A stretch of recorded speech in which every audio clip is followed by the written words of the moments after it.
Bonjour. Alors donc vous faites partie du domaine du traginet et donc j'ai surpris une petite discussion intéressante d'un de vos collègues sur la biodynamie. Est-ce que vous pourriez me dire en quelques mots ce que vous en pensez, les méthodes que vous faites vous-même, etc. Les bons côtés, les moins bons côtés, ce qui était mieux avant, ce qui est bien aujourd'hui, etc. Bon, je vous fais un résumé, c'est à vous la parole. Donc la bio et la biodynamie, c'est rien de bien compliqué.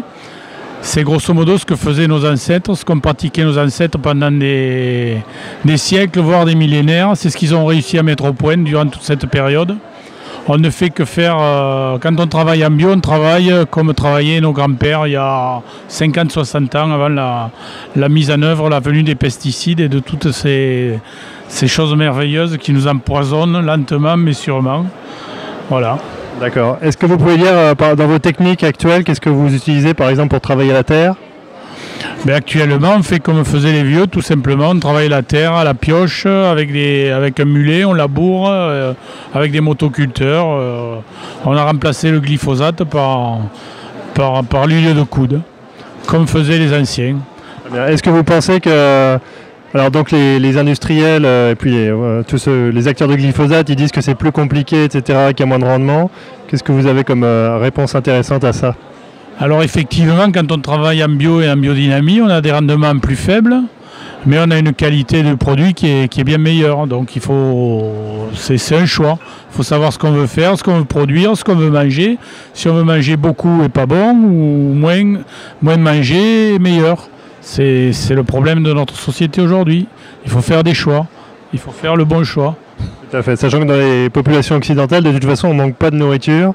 C'est plus de la qualité qu'on manque. Donc il vaut mieux manger mieux et moins bien que beaucoup et pas bon. Qu'est-ce que je vais vous demander sinon ? Voilà, c'est intéressant. Donc le travail de la terre.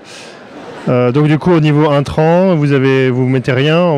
Vous êtes bio ou biodynamie du coup ? Les deux, bio et biodynamie, puisque pour être biodynamie, il faut d'abord être certifié bio et après on peut se faire certifier en biodynamie.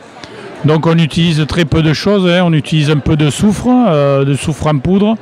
Chez nous dans le sud, on n'a pas trop de mildiou, donc on n'a pas besoin d'utiliser de sulfate de cuivre ou très peu, c'est très rare. Et après on utilise de la bouse de corne, des choses comme ça, de la silice qui sont à des doses infinitésimales qui ne présentent aucun danger pour la santé, quoi. Lorsqu'on pulvérise les préparations biodynamiques, on peut boire ce qu'on pulvérise. Si vous demandez à nos confrères en conventionnel de boire ce qu'ils pulvérisent, ils le feront qu'une fois, quoi. Ils n'auront pas l'occasion de le refaire.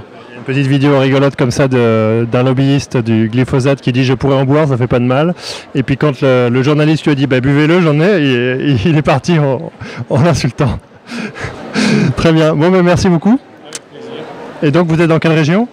Alors je suis dans le sud de la France, je suis en Catalogne Nord, en dessous Perpignan. Catalogne Nord, très bien, merci.